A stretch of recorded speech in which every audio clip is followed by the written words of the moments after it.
형제가족 여러분 안녕하세요. 오늘은 11월 17일 목요일 하나님을 우선순위에 두는 예배자라는 제목으로 레위기 17장 1절부터 9절까지를 묵상합니다. 1절 여호와께서 모세에게 말씀하여 이르시되 2절 아론과 그의 아들들과 이스라엘 모든 자손에게 말하여 그들에게 이르기를 여호와의 명령이 이러하시다 하라.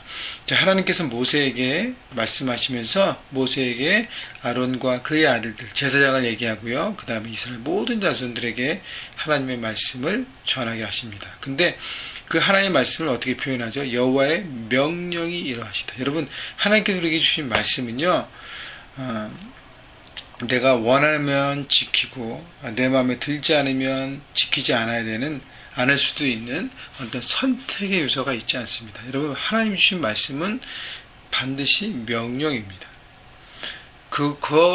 하나님 명령에는 적극적인 명령이 있고, 그 다음에 약간 소극적인 명령이 있어요. 그러니까 하지 말라는 것이 있고, 하라는 것이 있습니다.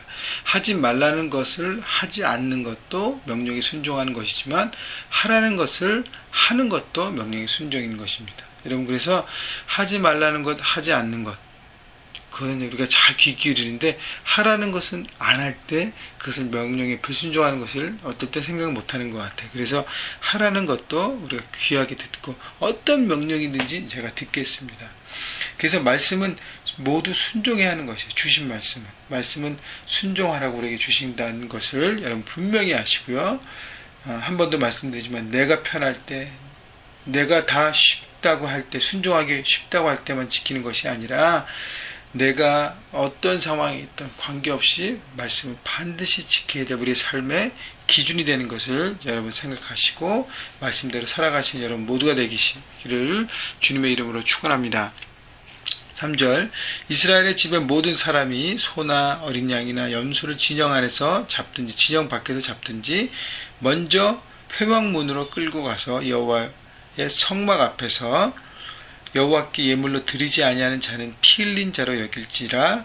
그가 피 흘렸은즉 자기 백성 중에서 끊어지리라. 여기서 예물을 잡는 것은 특별히 화목제를 얘기하는데, 이스라엘 모든 제사의 최종 목적은 화목제예요. 하나님과 화목되고 백성들과 화목되는 나눔인 것입니다. 그런데 그것을 위해서 제사를 드리는데, 보통 그 제물되는 동물들을 잡을 때 그냥 먹기 위해서 살생하는 것을 금했다는 것입니다. 이스라엘 백성들이 광야를 지나면서 그 다음에 또 정착하면서 자신들을 먹기 위해서 제물을 살생하는 걸 금지하고, 그렇게 하기 위해서는 반드시 하나님 앞에 먼저 드리고 그것을 통해서 먹는 것을 가져야 하는 것이죠. 그러니까 모든 삶에서의 기준이 뭐예요? 하나님으로부터 시작해라는 것입니다. 하나님과 관계로부터 모든 것을 시작하라는 거예요.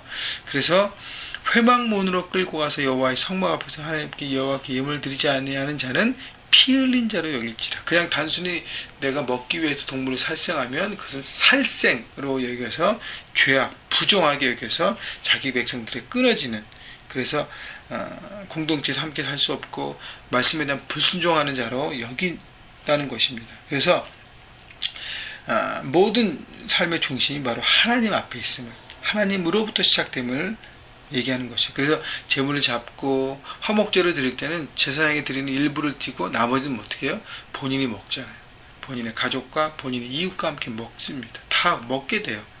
그래서 화목제를 통해서 먹으라는 것은, 다시 얘기하면 하나님 앞에 모든 것이 있다는 것을 고백하고, 하나님 이 모든 것이 하나님께서 공급하셨습니다 라고 감사하고, 그리고 그것을 먹고 나누라는 것이죠. 또 단순히 나만 먹으라는 것이 아니라 화목제를 통해서 어떻게 해요? 함께 이웃과 나누며 이 축복의 통로, 하나님 주신 것 모든 것 축복의 통로로의 어떤 그 나눔의 삶을 하나님이 실천하라고 말씀하신 것입니다. 단순히 내 배고픔만 채우고 내가 먹고 싶은 그것만 채우는 어떤 단순히 동물적인 삶이 아니라 하나님의 큰 뜻을 품는, 그래서 하나님 앞에 먼저 드리고 그분을 통해서 공급받는 것을 다시 한번 생각하고 하나님 중심으로 살아가라는 것이죠. 5절 그런즉 이스라엘 자손이 들에서 잡던 그들의 제물을 회막문 여호와께로 끌고 가서 제사장에게 주어 화목제로 여호와께 드려야 할 것이라.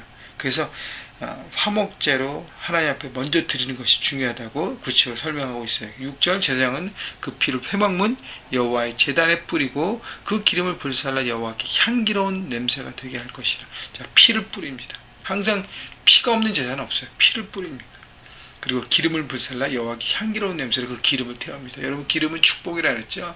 기름을 채워주심이라 얘기했습니다. 그 사람에게 드리면서 정말 기쁨으로 하나님께 나가는 것이죠. 그래서 정말 나 중심이 아니라 하나님의 중심의 예배, 하나님의 중심의 삶을 기뻐하고 그분을 통해서 하나님이 공급하셨기 때문에 그것을 통해서 어떻게 이웃과 나누며 풍성함을 그렇게 보여지는 귀한 제사인 것이죠. 7절 그들은 전에 음란하게 섬기던 숫염소에게 다시 제사하지 말 것이니라.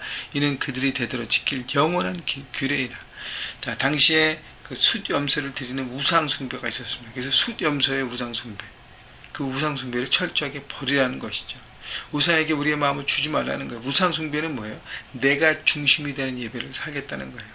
우상의 많은 부분은요, 나를 채우고 내 욕심을 채우고 내가 원함을 채우기 위한 대부분의 형태입니다. 그래서 내가 쥐고 흔들 수 있는 삶, 그래서 영적인 음란함이라고 얘기합니다. 그래서 이 우상은 음란하다 그래요.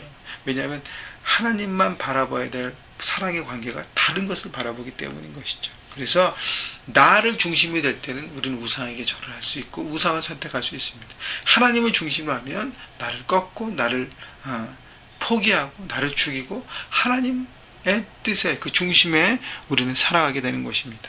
8절 너는 또 그들에게 이르라. 이스라엘 집 사람이나 혹은 그들 중에 거류하는 거류민이나 번제나 제물을 드리되 9절 회막문으로 가져다가 여호와께 드리지 않으면 그는 백성 중에 끊어지리라. 자, 그래서 이스라엘 백성들에게 얘기하는데 거기에 포함되는 사람은 뭐냐면 그들 중에 거류하는 거류민, 나그네 손님들을 얘기합니다. 그들도 이스라엘에 왔기 때문에 민족 안에 있기 때문에 이스라엘 민족의 그 법도와 하나님 말씀을 따라라는 것이죠. 그렇지 않으면 그 백성 중에 끊어진다는 것입니다. 여러분, 왜 이스라엘 그 나그네까지 이렇게 할까라고 우리가 생각할 수 있지만 또 한편으로 생각하면 나그네에게 손님에게도 하나님의 은혜가 펼쳐지는구나. 말씀에 따라가면 여러분 어떻게 순종하면 신명기서가 뭐예요? 순종하면 축복을 얻고 불순종하면 저주와 징계를 받잖아요. 그죠? 그러면 불순종을 생각할 필요도 없는 거예요. 순종하면 어떻게 해요? 하나님의 축복을 받고 화목제를 통해서 이스라엘 백성이 아니고 이방인들이라도 같이 거류할 때 하나님의 은혜를 경험하게 되는 것입니다. 바로 하나님의 은혜 안에 있다는 것을 생각하고 여러분 오늘 말씀을 정리하면서 과연 나는 하나님 중심으로 살아가는가 나의 중심으로 살아가는가 오늘 하루의 계획과 이번 주의 계획과 올 한 해를 정리하는 그 모든 계획이 내 뜻 안에서 출발되었는가 아니면 하나님 앞에 묻고 하나님의 은혜를 구하고 하나님의 생각을 구하고 하나님의 마음을 구하고 그리고 결정했는가를 돌아보시고 하나님 중심으로 살아가는 예배자 살아있는 예배자 하나님의 말씀을 순종하며 그 말씀을 내 삶의 현장에서 이루어드리는 예배자 그런 예배자로 삶으로 드리시기를 그래서 하나님의 축복이 임하시고 그 축복을 나누는 축복의 통로가 되시기를 주님의 이름으로 축원합니다.